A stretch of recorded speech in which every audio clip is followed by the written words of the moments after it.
I'm Pastor David. Some of you know me and some of you do not, and probably the ones who don't know me are better off. But I'm glad to be here today to share with you. And Patrick has been doing a series on the wisdom writings of the Old Testament. These would be Psalms and Proverbs, Song of Solomon, and the book of Job. I was assigned the simple one, the book of Job. So, Mindy, I'm going to plagiarize your website, okay? All right. So there we go. If you quote just one person, you're plagiarizing. If you quote a bunch of people, you're researching. So just remember that. It's important. We're going to do a fly-through. So I hope this is a 42-chapter book. And there is so much in here. My goodness, I had not really studied the book of Job that thoroughly until I started about a month ago, I guess, when I heard the good news. So this is probably one of the oldest books in the Bible, and it's part of the Jewish wisdom literature of the Old Testament. So these last week, Don talked to us about Proverbs, and you remember Don's challenge that he invited us to read the book of Proverbs through in a month, read one every day. Don, thank you for that challenge, and I hope that we'll take him up on that. And just a few minutes a day, we can be through the entire book of Proverbs. Now, I can't guarantee that about Job. It gets real deep in there, and you have to roll your pant legs up as you go through. But there are things there that are really going to help us. This timeline of this book is approximately 1,800 years before Christ was born. It's 600 years after the flood. Another way of dating the book is the religion of the patriarchs, and we see that Job practices the religion of the patriarchs, the way they did it. There is he performs sacrifices. The head of the family does this. There's no officiating priesthood. There's no temple. There's no tabernacle, there's no consecrated altar. This is how it was done in that period of time. And the patriarchal period is dated approximately from 2000 BC to 1500 BC. And that would roughly correspond in the book of Genesis from from Genesis 12 to verse 31. So that gives you an idea of where this is and what the timeline's all about. This was a time of Abraham's call from Ur of the Chaldees. That's where the timeline actually begins. Job, as I said, has 42 chapters that tell us about an extraordinary life of an individual and his family. This man's name is Job. It's not Job, it's Job. And why do we find this particular story in the Bible to begin with? A lot of people ask that question. The story of Job is similar to what we might think of as an allegory. And an allegory, as you know, is a story, poem, or picture that can be interpreted to reveal a hidden meaning. Typically, the meaning is a moral one, and this book is no different from that. We find a reference to Job in the New Testament, James chapter 5 and verse 11. Behold, we consider those blessed who remain steadfast. You've heard of the steadfastness of Job, and you've seen the purpose of the Lord, how the Lord is compassionate and merciful. And this is the New Testament reference back to the book of Job.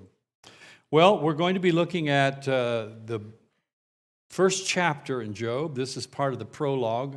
Chapters 1 and 2 are our prologue, and we're going to be looking at the first 12 verses. There was a man in the land of Uz, not to be confused with Oz. It's Uz. Okay, his name was Job, and that man was blameless and upright, one who feared God and turned away from evil. There were born to him 7 sons and 3 daughters.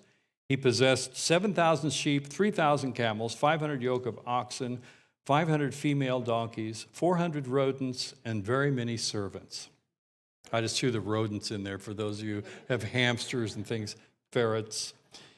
His sons used to go and hold a feast in the house of each one on his day, and they would send and invite their 3 sisters to eat and drink with them. And when the days of the feast had run their course, Job would send and consecrate them, and he would rise early in the morning and offer burnt offerings according to the number of them all. For Job said, "It may be that my children have sinned and have cursed God in their hearts." Thus Job did continually. Now there was a day when the sons of God came to present themselves before the Lord. By way of explanation, many scholars believe that are a lot brighter than I'll ever be, that this is talking about the angels. And there are others who, equally as brilliant, disagree that it's not the angels, but it looks like that is what he's talking about here. This day when the sons of God, the angels of God, present themselves before the Lord, and Satan also came among them. And the Lord said to Satan, "From where have you come?" Satan answered the Lord and said, "From going to and fro on the earth and from walking up and down on it." And the Lord said to Satan, "Have you considered my servant Job? That there is none like him on the earth, a blameless and upright man, who fears God, turns away from evil." Then Satan answered the Lord and said, "Does Job fear God for no reason? Have you not put a hedge around him and his house and all that he has on every side? You have blessed the work of his hands, and his possessions have increased in the land. But stretch out your hand and touch all that he has, and he will curse you to your face." The Lord said to Satan, "Behold, all that he has is in your hand. Only against him do not stretch out your hand." So Satan went out from the presence of the Lord, I'm sure delighted with glee to be able to do his dastardly deeds to human beings, especially someone that is loved by God. The book begins with this prologue, and you might describe it as a wager of sorts or a contest of sorts, however you want to think about it, between God and Satan. And obviously there is no contest, but Satan thinks there is, and God lets him think that. But it is the Lord who suggests to Satan that they hold this little contest. And you're thinking, well, why would God do that? Well, there isn't anything over which God is not sovereign in this world. Our lives, the lives of this man, his family, Satan, we are creations of God, and God is sovereign. And the Lord said to Satan, "Have you considered my servant Job?" And it was on from that point on. Satan means the accuser, and that really is not his name. We know his name is son of the morning, Lucifer, the bringer of light. But it also, in this book, Satan is rather a job description, the accuser, rather than his name. He is the accuser of the brethren, and still he tells God that Job's going to abandon everything once he touches all of his possessions, you see. And the story of this man named Job raises some interesting questions. People often quote from Job out of context because there are things in Job that aren't right about God. You all realize that?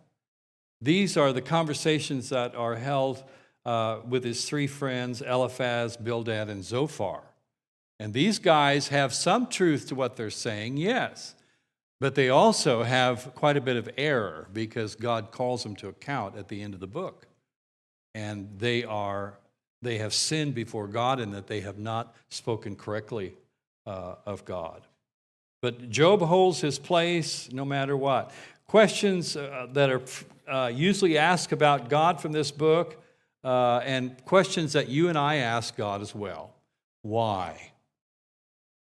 Why me? Why suffering? Why this way? It also raises theological issues and philosophical issues, questions regarding the relationship between suffering and sin, and also good and evil. The term in theology for the behavior of God and how we can always rely upon who God is and what he does, it's always the same. He is unchanging. The theological word is theodicy. Theodicy, meaning that God can always be counted on to act a certain way and do certain things, and he will not do some other things. This is who God is, and it would be impossible for God the Father or God the Son or God the Holy Spirit to do anything other than what God has already declared. The first 2 chapters provide the reason behind all of the suffering that follows in the book, and the reader of the book knows what's going on, but Job does not. He is never given this information. Only the readers know what's really going on. The majority of the rest of the book is a lengthy discourse, dialogue between Job and his 3 friends, and then later there is another person involved. His name is Elihu. He's younger than these 3 friends. This is why he waits for them to speak their piece first. Job's 3 friends hear of his sufferings. They come to comfort him in this horrendous time that he's experiencing. And see, Job doesn't know why he's experiencing all these difficulties. His question is, why? Why now? Why this? But he never distrusts God. He never speaks ill of God. He doesn't sin with his mouth, and he maintains his innocence throughout the entire book. And there are some humdingers of conversations that go on between these 3 guys and Job. Well, they offer their explanations as to why Job has fallen on such hard times. And you know, these men waited a week. They sat with Job a week before they ever said a word to him. When they saw how much he was suffering and in what a state he was in, out of respect for him, they didn't say a word for a week. Then they began to share. All of their opinions are, for the most part, incorrect, and they are accusatory. What are friends for, right? Keep us on the straight and narrow. Sometimes our friends are right, and sometimes they're not. Isn't that true? And this is also true for these friends. They can't discover anything against him, so they decide they just might as well go ahead and condemn him, right? Well, don't you reap what you sow? Who can escape the justice of God? God is against the proud. And Job maintained his innocence. Job is not a fable just to teach a lesson.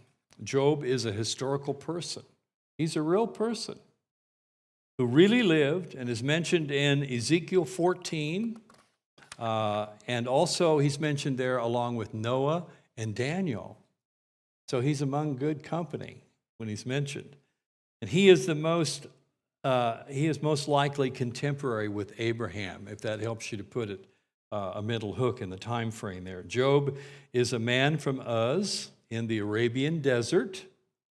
And he is not an Israelite, but he's more or less, you might say, a representative of all human beings. He's kind of like a universal person that God gives us a message through him. There's no lineage listed there, and we're told that Job is blameless, upright, one who fears God, turns away from evil, and God says this of him 3 times. So God has a very high opinion of this very pious individual, and he could have been the most devout man on the face of the earth at the time. We know that he was very wealthy, and we know that he was also married, and her name was Mrs. Job. And we know that he and Mrs. Job had 10 children, and all of whom die in the opening chapter. It's hard to imagine this, or it's hard for us to think about this, but the book of Job is an explanation for suffering, and it's an explanation for suffering that's not obvious to us. It wasn't obvious to Job. He didn't know anything about it. He knew he was suffering, but he didn't know why he was suffering, and that's really what Job wanted to know. And he finally does get an audience with God at the end of this book, and it doesn't go very well for Job. Have you ever thought, if God were here, I think I'd give him a piece of my mind? No, you wouldn't either. And Job Job may have thought he could too, but we find out that he does not. In the book of John, there's also kind of like it's a corroboration of innocent suffering. That there are people that God calls to suffer who are absolutely innocent. They haven't done anything that's contrary to God or against His will. But they've been chosen to suffer for God. One of those people was found when Jesus and the disciples were traveling, and they ran into this man who was born blind. He had a congenital defect. He had never seen anything. And the disciples, the first thing they do, you see, they're just like Job's friends. Rabbi, who sinned, this man or his parents, that he was born blind? Jesus answered, it was not that this man sinned, nor his parents, but that the works of God might be displayed in him. You see there? There is suffering for God that God appoints for His glory and for our growth, believe it or not. We always grow the most in the darkest valleys, where it's hard. This story corroborates Job's claim. Why do godly people suffer? And when you look at this and you put it in perspective, in one day of his life, all 10 of his children die. 7 sons and 3 daughters, if you can imagine that. In this storm, the house collapse kills them all. In the same day, he loses his livestock, he loses his wealth, he loses his capital, he loses his income, he loses everything. It's hard to imagine losing one child, isn't it? For those of you who have lost a child, you know what that means. There's no pain and suffering like that of losing a child. And that's because not only does the child cease to be, their future evaporates at the same time. We lose our heritage with that child, with our family. And that's a great loss. It impacts the entire family and generations to follow. So much more than just a child passing away. We can only imagine what happened to this man. He lost it all. And Job is a godly man who experiences these terrible, mind-numbing losses and does not complain to God about it. The second test for Job comes in chapter 2. Again, there was a day when the sons of God came to present themselves before the Lord, and Satan also came among them to present himself to the Lord. Where this is in the universe, we really don't know. It doesn't say. And some people have the idea, especially after they see something like Star Wars, or they've studied the Eastern religions, and they think that there is good and there is evil in the world. There are these two powers, the Force, the light side of the Force, and the dark side of the Force. That is not true. There's only one Father in heaven. There's only one God. And that will never change. He is the only one. There's no such thing as dualism in our universe, yin and yang and all that stuff. It just is not true. Satan is a creature that has to come before God as well, just like we do.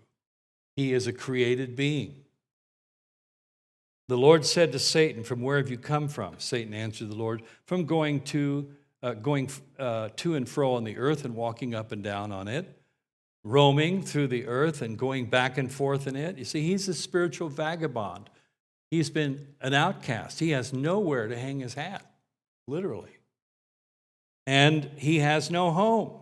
He is a spiritual tramp that roams the face of the earth.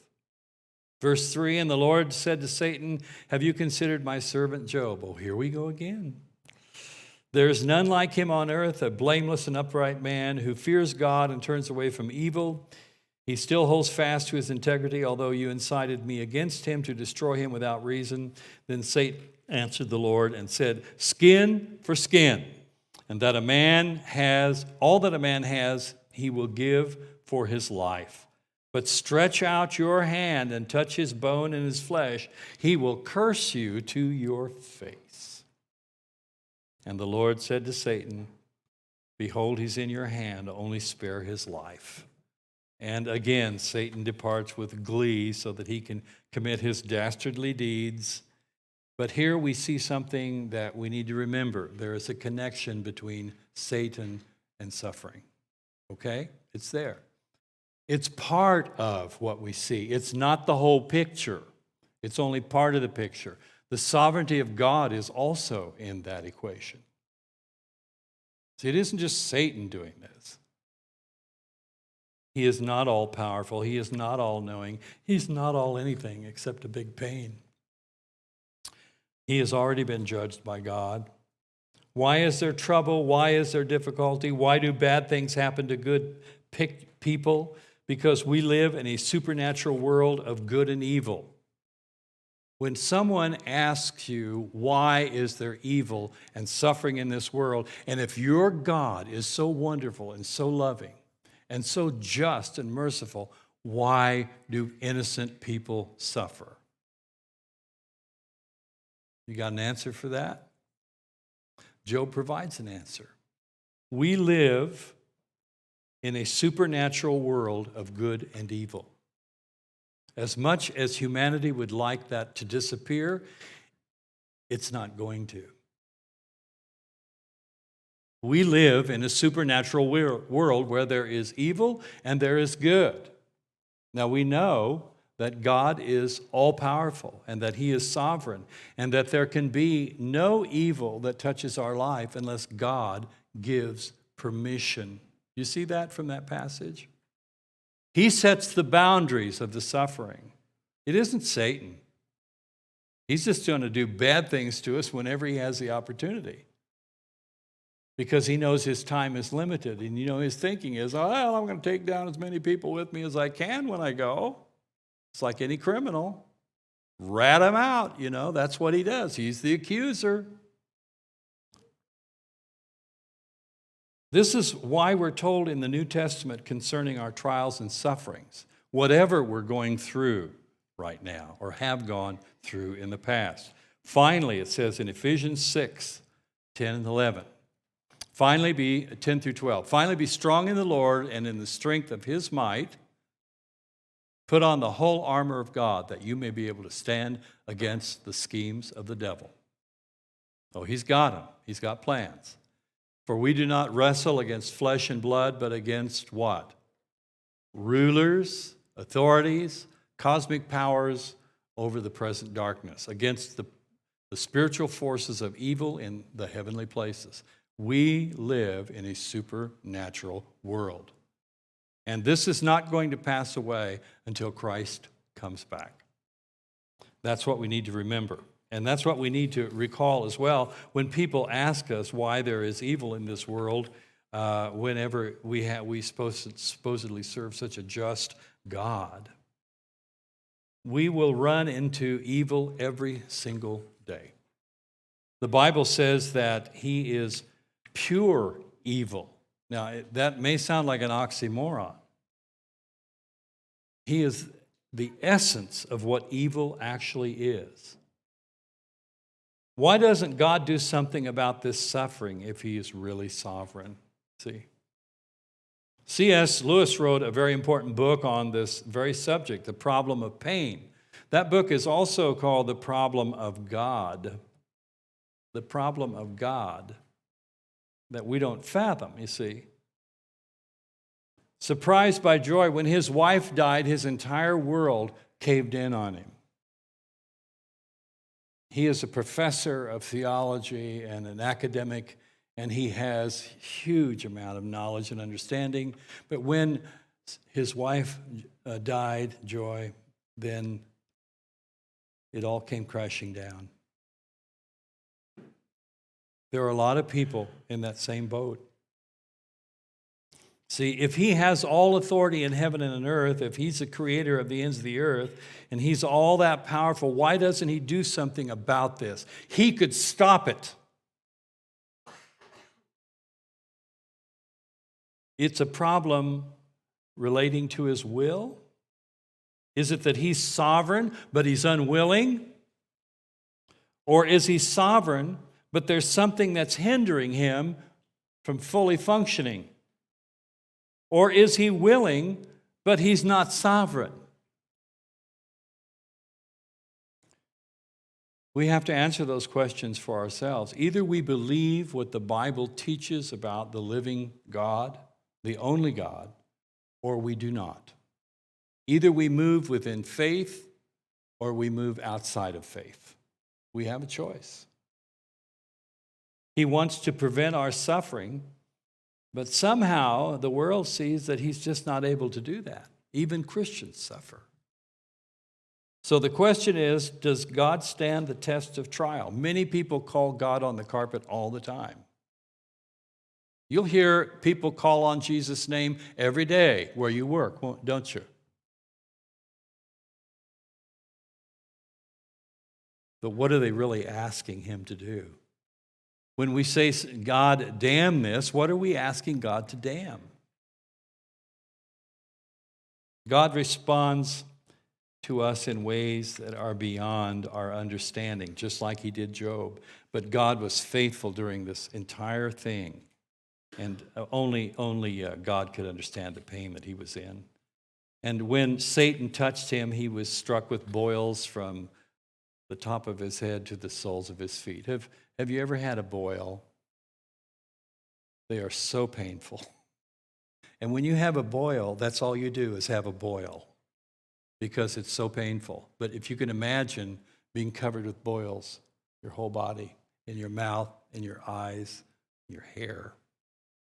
He began to scrape himself with a broken piece of pottery to clean these things off of his body best he could. So much suffering. How can God be sovereign and permit this? Well, people often in valleys lose their faith, lose sight of their faith. You know, it's like Job said when he said, naked came I from my mother's womb, and naked I shall return, in chapter 1 and verse 21. The Lord gave and the Lord has taken away. Blessed be the name of the Lord. And in all this, Job did not sin or charge God with wrong.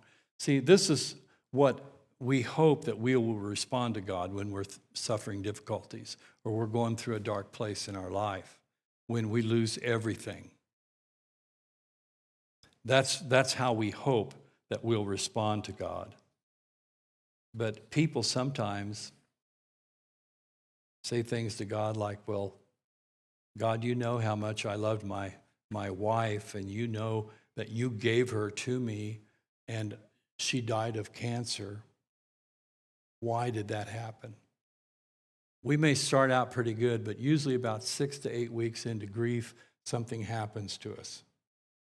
We begin to see that the loss of our loved one is a permanent thing. They're not coming back, and our life's going to be different now because of it. So what do we say to God? Can we say with Job that you give good things and you also give bad things? Will I receive good things from God and not take the bad? We learn in negative situations what God can do. And we also learn that we have to live by faith and not by our feelings. Our feelings will lead us in the wrong direction, but our faith always leads us to trust in Jesus Christ, always.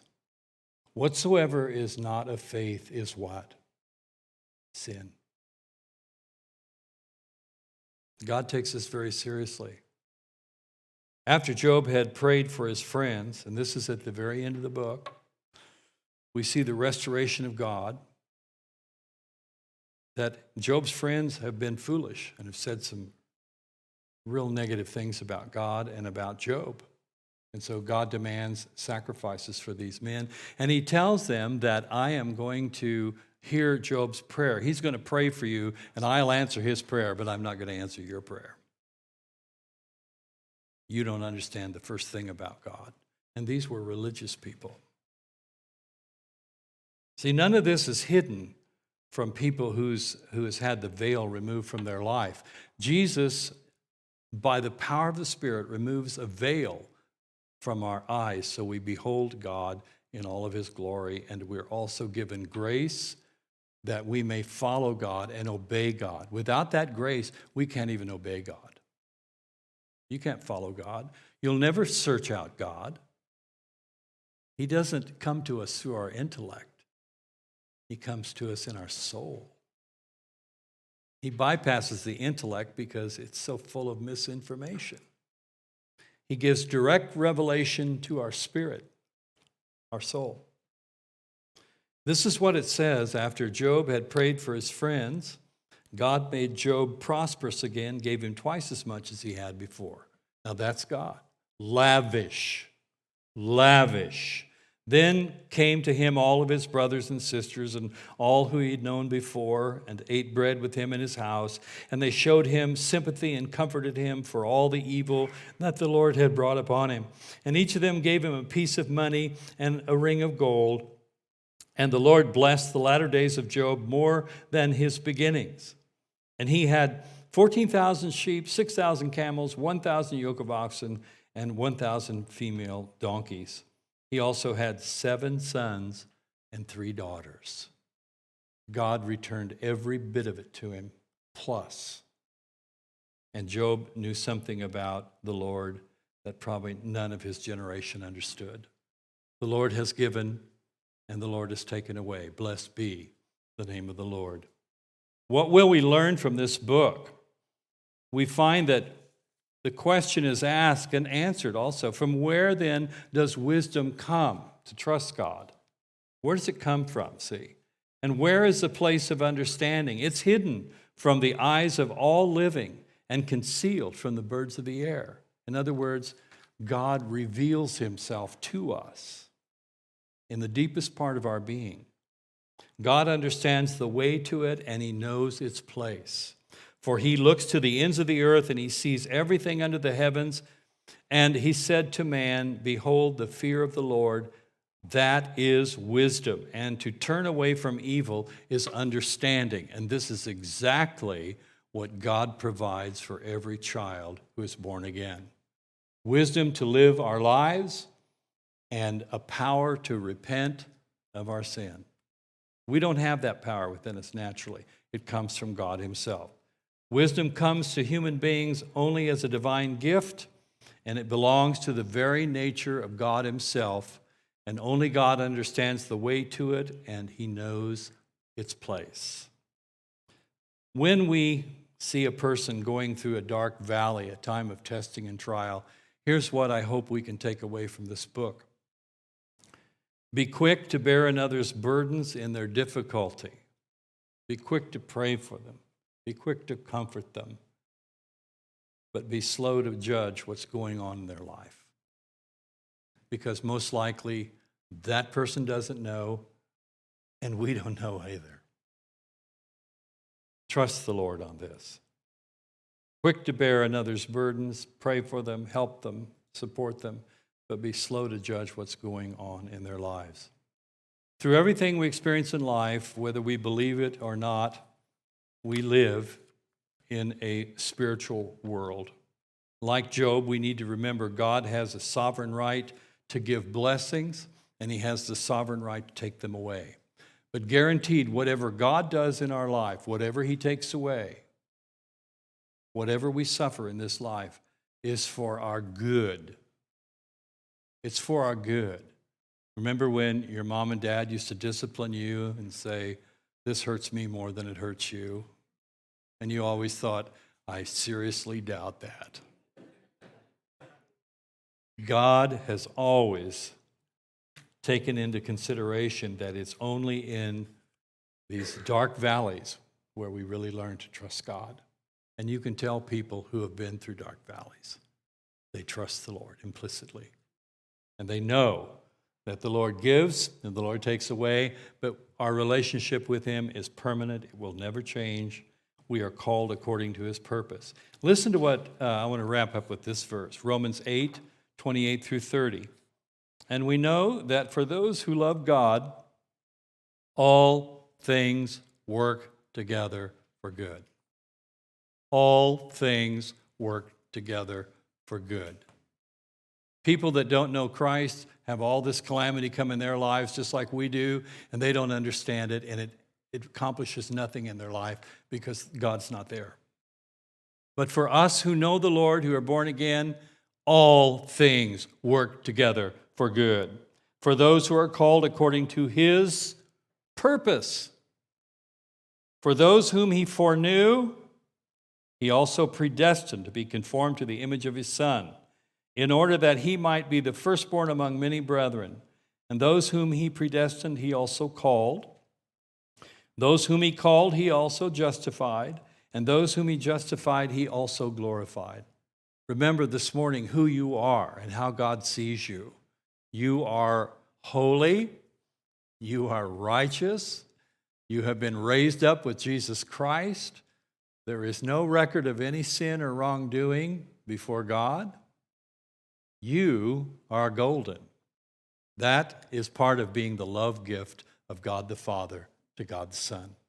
Now, that doesn't mean that we don't continue to repent and turn over things in our lives that aren't right, that the Spirit puts his finger upon and tells us that we need to get rid of them because it's hurting us and others around us. But it does mean that all of our striving and struggling is known by God, and he's with us in those things, but God only saves those who are perfect. That's the standard, perfection. Can you and I achieve that apart from God? Absolutely not. We're in the beloved. We're in the beloved. I hope you'll read the book of Job and wear your waders as you read it. There's a lot to wade through, but there's some good stuff in there too. There's some very good stuff. And the beginning and the end of the book is the best of all, I think. But there's a lot we can learn also about what is not true from God, from his friends. Will you pray with me, please? Our Father, we are so grateful that you have done for us what we could never do for ourselves. Christ's sacrifice on Calvary paid our debt in full. And Lord, we also know that it's not enough for us to change our habits before you to become holy and righteous. We know that we must die to sin and be raised to walk in the newness of life through the power of the Spirit. We thank you today that you have done this for us, and Lord, that you are using us as a display case where Christ is on display every single day. And Lord, may we really let our light shine. We have good news to share. We have a gospel, and we have a God who is great. Help us to reflect that in all we do, think, and say.